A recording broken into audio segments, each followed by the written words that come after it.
45 seconds. California Lovers Lane. Suits and cuffs. Former WorldCom executives are arrested for allegedly ripping off investors. And the mammogram debate. What a major new study says about the value of this breast cancer test.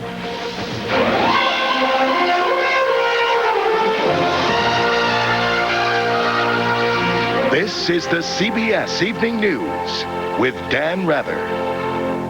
Good evening. Dan is away tonight. I'm Bob Schieffer. Nearly a year now after anthrax sent through the mail killed 5 people and still no suspect. But today, agents searched the apartment of a former government researcher who once worked at a U.S. Army bioweapons laboratory. And it is not the first time that they focused on this person or his apartment. We have a report tonight from CBS News correspondent Cheryl Atkinson. FBI agents converged in Maryland today to search the apartment of Dr. Stephen Hatfill, a biodefense scientist on the FBI's radar screen for months, who's now emerged as a central figure in the anthrax investigation. Joey DeLaura was working nearby when agents rolled in this morning. I don't know, I just know it's heavy. When you see that many cars rolling in with Washington plates and Virginia plates, I know it's very, very heavy. It's the FBI's third search of the apartment. They polygraphed Hatfill months ago and combed through his storage space in Ocala, Florida in June and returned today. It's not anthrax spores they're looking for now, but the FBI isn't saying more. We're making progress in the case, but beyond that, I can't comment on the ongoing activities of the investigation. Hatfill worked at the Pentagon's top biodefense research center, a stone's throw from his apartment until 1999. He's believed to have been vaccinated against anthrax. While there, he, like other scientists, had access to the strain of anthrax used in the post-9/11 mail attacks. He also caught investigators' attention because he once commissioned a study that mentioned an anthrax-laced envelope being opened in an office. Also, the fictitious return address on the letters used in the anthrax attacks was Greendale School. Hatfill once studied in Zimbabwe near a school called Greendale. And he's said to have lost his government security clearance shortly before the attacks. His attorney didn't return our calls, but in recent weeks said Hatfill was never a suspect. The anthrax investigation is now in its 11th month and seemed largely to stall once the FBI narrowed the field of people who'd be technically capable of carrying out the attacks. Officials won't say what triggered the intensified interest in Dr. Stephen Hatfill. Though they're careful not to call him a suspect, there's no question he's becoming an increasingly important figure in the investigation. Bob? Thank you very much, Cheryl. Cheryl Atkinson in Washington. Well, a victory today for President Bush. Congress gave him so-called fast-track authority. The president will now have the power to negotiate trade deals which Congress may either approve or disapprove, but may not change. A report out today says the manufacturing sector of the U.S. economy was still growing in July, but not as rapidly as it had been. That raised new concern on Wall Street about the strength of the economic recovery. The Dow had its first triple-digit loss in 10 days.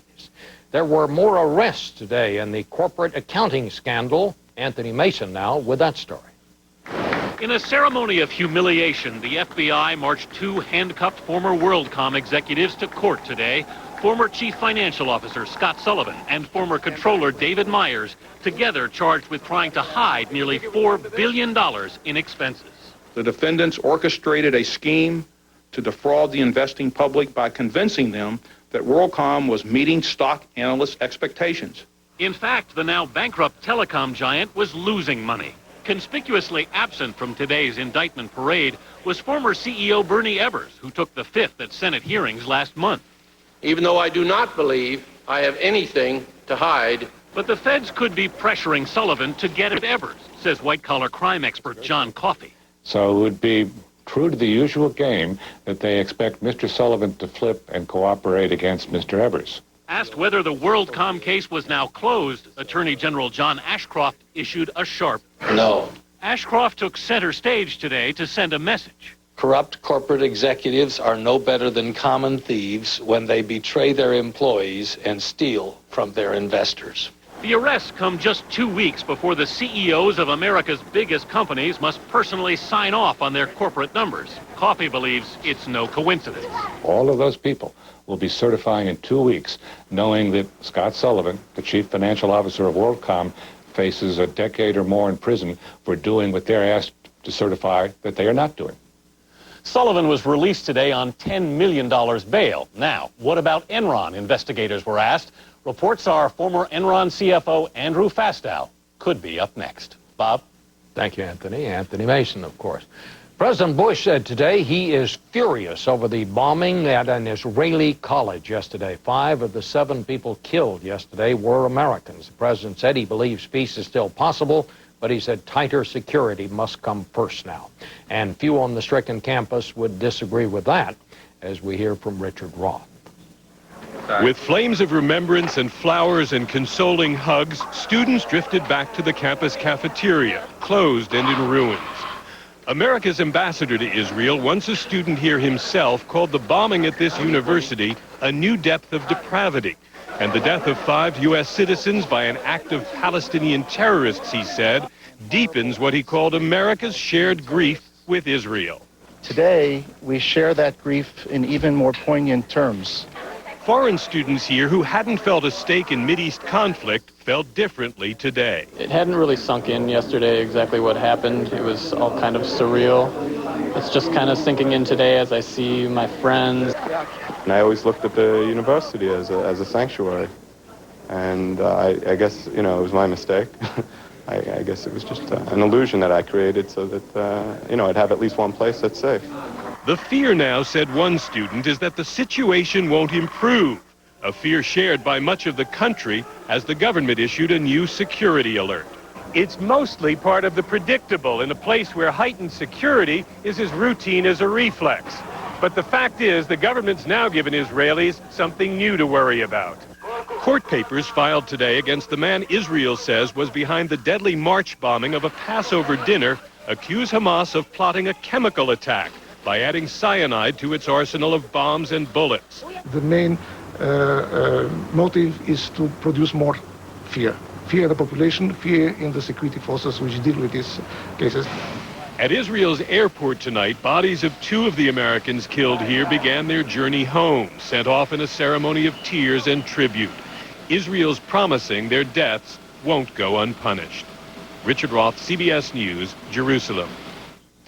UN investigators reported today they found no evidence to back up Palestinian claims of a massacre last spring when Israel attacked the refugee camp at Jenin on the West Bank.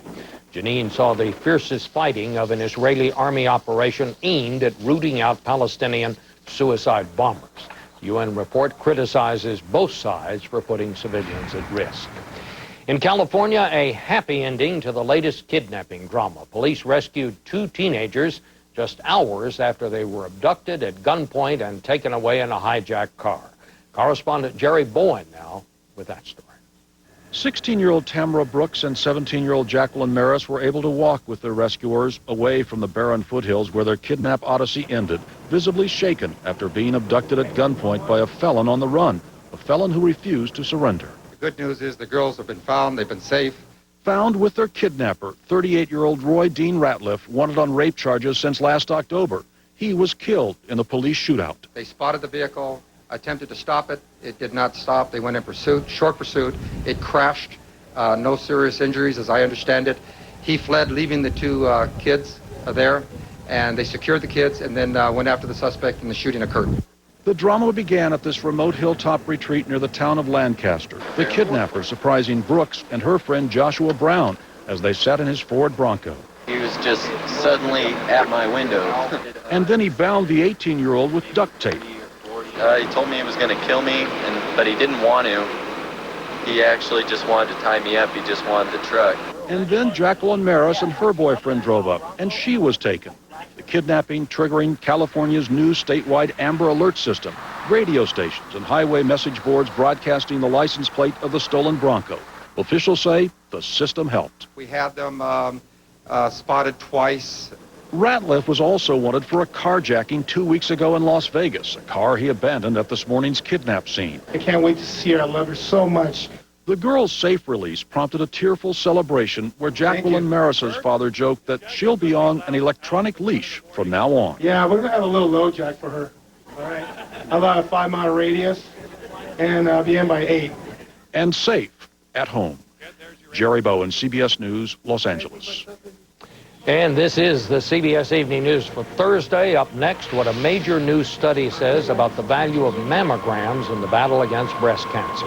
Then later, an alleged Russian mobster's French connection to the Olympic skating scandal. Right now, you can get 50% off all lenses at LensCrafters. 50% off every lens we carry, even featherweights and no-line bifocals. Other places run special offers, but the selection is limited or there's some kind of catch. At LensCrafters, it's a real half-price sale. 50% off every lens, and we'll still make your glasses in about an hour. LensCrafters 50% off all lenses event. This is a great offer. People should definitely not miss this. Hurry, LensCrafters offer ends soon. Some people get heartburn so often they need a prescription every single day.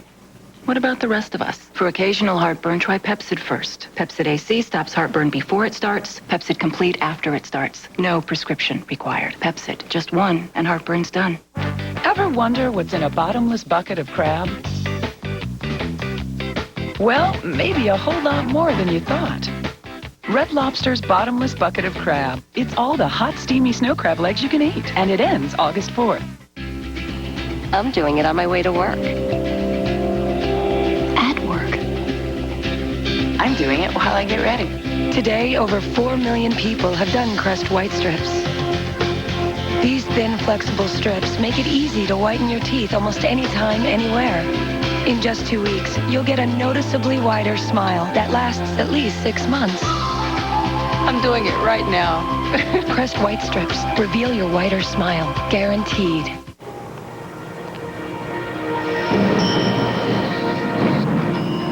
Endless meetings or endless allergies?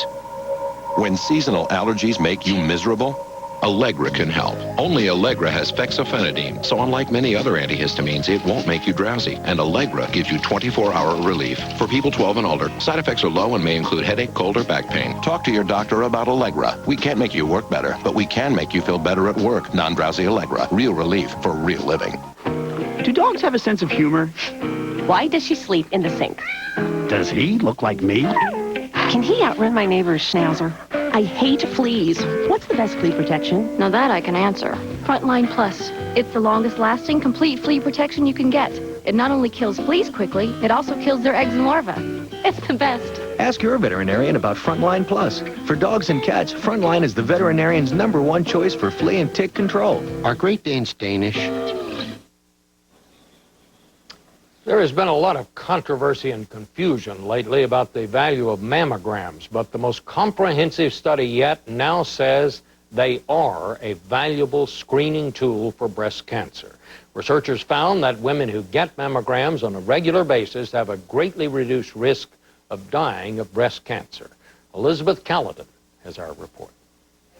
Mentioned yet another study on whether mammography saves lives, and women are likely to let out a collective groan. But this one, breast cancer experts like Dr. Larry Norton say, is different and should put to rest much of the debate and confusion surrounding the topic.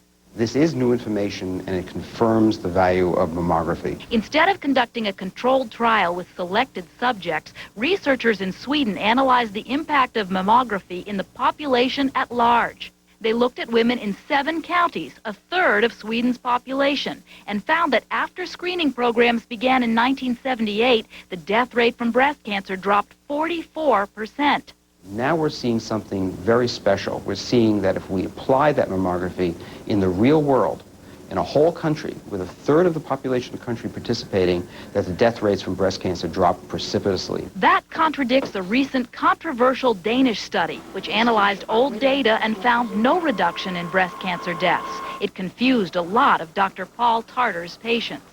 I have a lot of patients who simply refuse to get mammograms now. But not Carol Rice, whose sister has breast cancer and has seen the benefits of screening firsthand. She gets a mammogram yearly.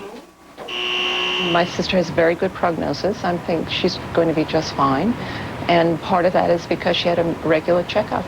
Despite the heated debate, guidelines remain in place. The American Cancer Society recommends that all women, starting at age 40, get a mammogram once a year. Elizabeth Callahan, CBS News, New York. The worst of the western wildfires are burning tonight in southern Oregon. Thousands of residents there are on standby to evacuate if firefighters can't hold the line against a 30-mile-long wall of flame. Hundreds of worried residents decided not to wait. They left on their own. Coming up next, an Eye on America investigation of Ford police cruisers that some say are deadly fire traps. The CBS Evening News and tonight's Eye on America segment are sponsored by fast-acting Mylanta Supreme. Tastes great as it works.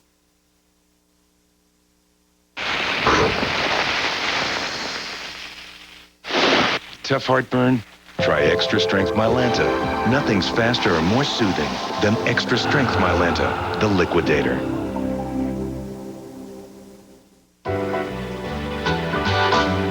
You could win one of 5 new Jaguars from Best Western or one of thousands of other great prizes in Best Western Sleep and Win Instant Win Game. Best Western, the world's largest hotel chain. Call 1-800-WESTERN today.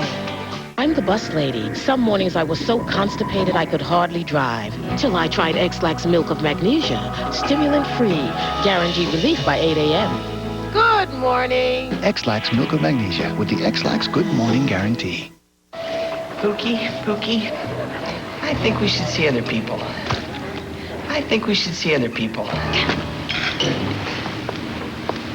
Let me guess. You use cellular. How'd you know? You've gotten used to repeating yourself over the static. Here, Sprint built the largest all-digital, all-PCS nationwide network from the ground up, so all the calls are clear. No more repeating. You can say that again. Ask about our new PCS free and clear area-wide plans from Sprint. Yep, this is going to be fun. An 8-hour flight with a screaming stiff neck. How about grabbing a Thermacare heat wrap? Open it up and put it on before your in-flight nap. It gets warm and stays warm for 8 hours, deeply relaxing tight muscles. So circulation flows in, helping pain flow out. Hey, by the next time zone, you'll be upright and out of sight. Yes. All day long. Bye-bye. Thermacare heat wraps. Find them in the pain reliever aisle. I think arthritis can change the way you perceive yourself, if you let it. Fight back with Tylenol arthritis pain. Just 2 caplets in the morning have the strength to last all day.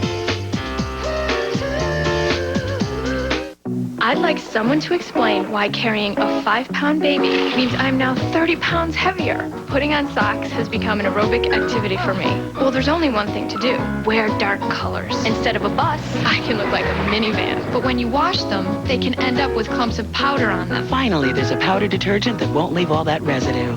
New Quick Dissolving Tide leaves all your clothes looking great. I can't wait to see my feet again. New Quick Dissolving Tide.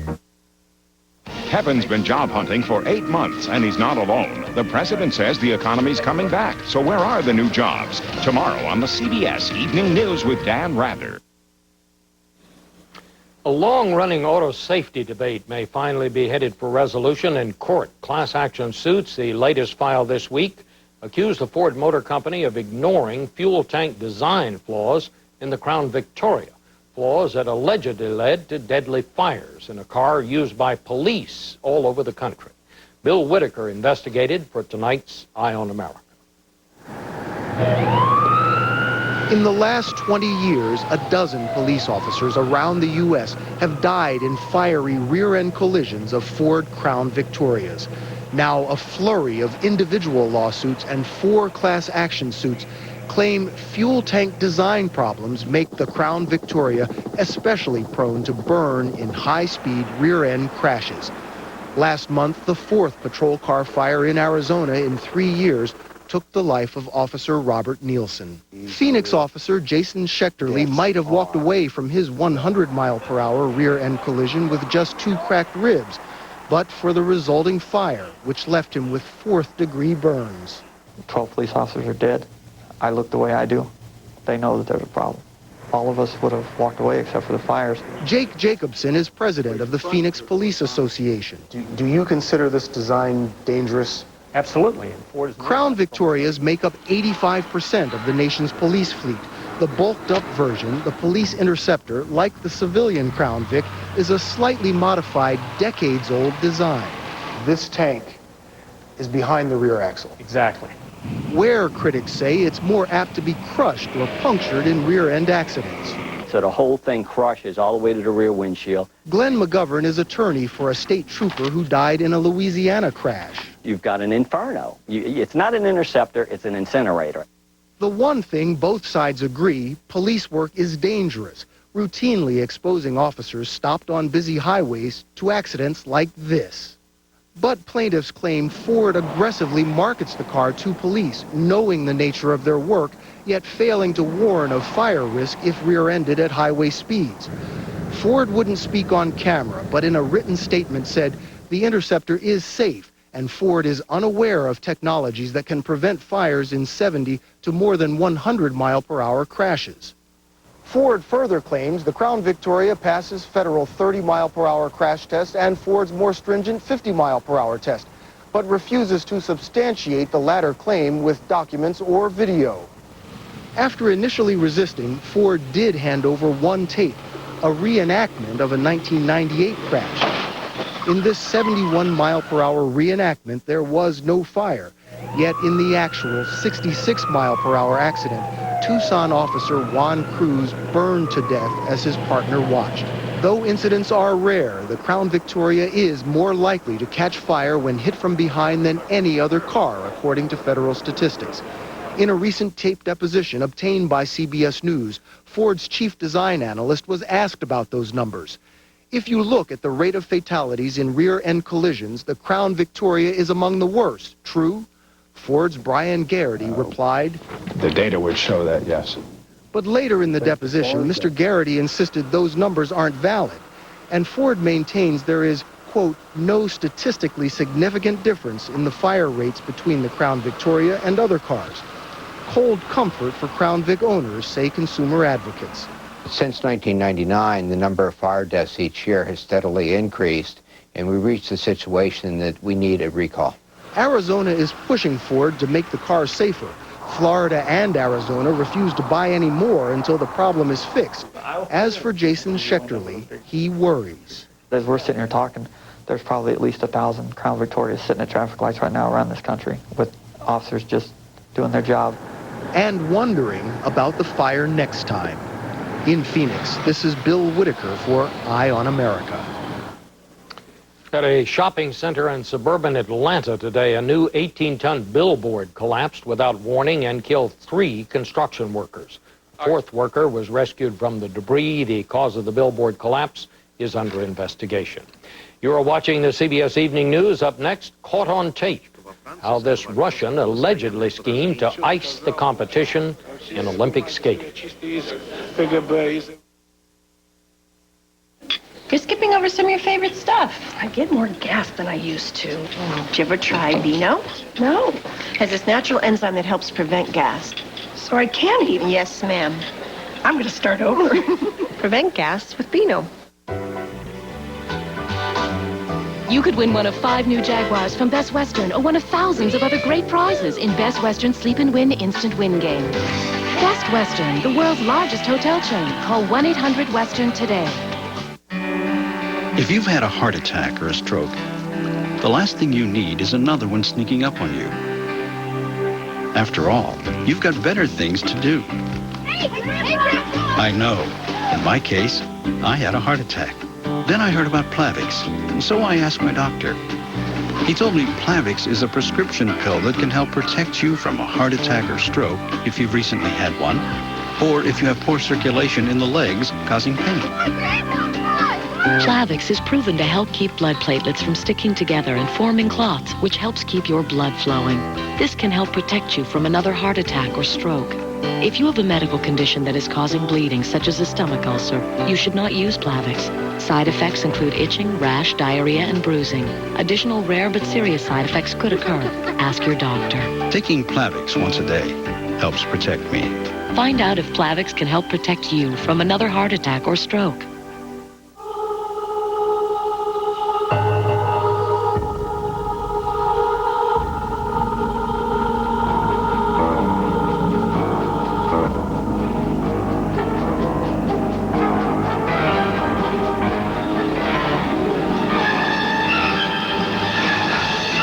They're everywhere. Yeah. Welcome to America's largest ATM network.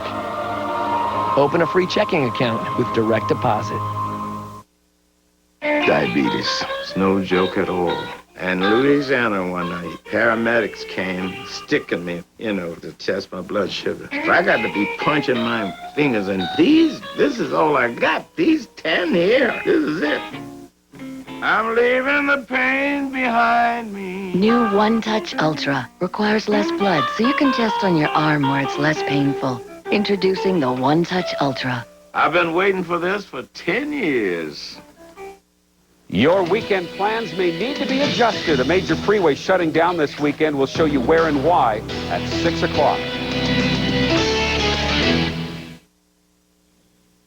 Investigators in Italy today offered what they call hard evidence of the alleged French-Russian plot to fix 2 ice skating events at the Winter Olympics in Salt Lake City. Tom Fenton now with the latest on the skating scandal. In the world of Russian sports, everyone knows Alimzhan Tuktakinov, the alleged Russian mobster at the heart of the scandal. He was so generous with his money that he was honored in Paris 3 years ago for his services to Russian sport. Federal prosecutors say those services went too far when he allegedly fixed the results of both this competition, pairs ice skating, and this ice dancing at the Salt Lake City Olympics. Also attending the 1999 ceremony was Marina Anesina, a Russian-born skater who won gold for France in the ice dancing pairs, which the mobster allegedly fixed. Today, Italian police released transcripts of wiretaps which include Tuktakinov promising Anesina's mother that her daughter will win a gold medal at Salt Lake City, even if she falls. He's also heard allegedly arranging with French and Russian officials to vote for each other's skaters in a two-way fix, and is assured that everything is going the way you need it. Later, after her victory, Anesina calls Tuktakinov and says, "Thank you." In the wake of the charges announced yesterday, the Russian Olympic Committee spokesman, mimicking Tuktakinov, dismissed him as a big mouth. I give you gold medal, no problem for me. I decide that. But author Andrew Jennings, who has documented alleged mafia corruption within the IOC, says it's a very real problem and not solved easily. The International Olympic Committee is unregulated, it's unaccountable, it's incompetent, it's still got lots of corrupt people who were not slung out after the Salt Lake scandal.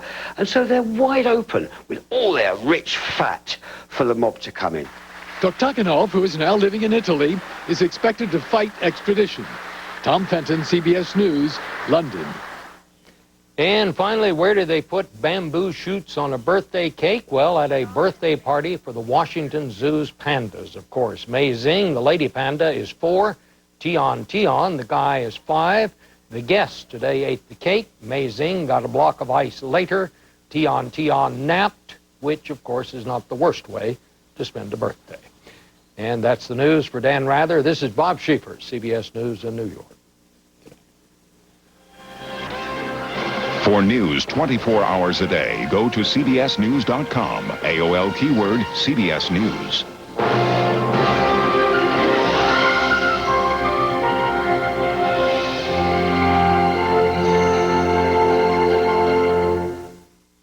New jobs and the economy. Latest unemployment figures tomorrow. Experience CBS News. Now, with Jeff Gianola and Mike Donahue, this is Coin 6 News at 6. An overhead look at 2 massive wildfires about to join in southern Oregon. How will crews ever get the upper hand? Well, tonight they're trying a new approach, fighting fire with fire. Smoke and flames near Portland, but this is no wildfire. A store full of antiques burns to the ground. To get you out of a rut, engineers are smoothing those wrinkles in the Banfield Freeway. But the makeover will cause major traffic changes this weekend. Good evening and welcome to Coin 6 News at 6. I'm Mike Donahue. And I'm Jeff Gianola, and here's the latest. Oregon on fire. It's a fierce day of battling the blazes in southern Oregon. Take a look at the latest pictures coming in from News Chopper 6. A huge plume of white smoke hangs over the massive Florence and Sour Biscuit fires. A look under some of that smoke reveals giant flames crowning above trees and eating away at hillsides, destroying everything in its path. Despite those pictures, firefighters say today is a good day for them as they work on keeping those destructive flames away from homes. The Florence and Sour Biscuit fires are burning in southern Oregon, and they threaten to burn homes in several surrounding towns. Let's switch to Drew Mickle.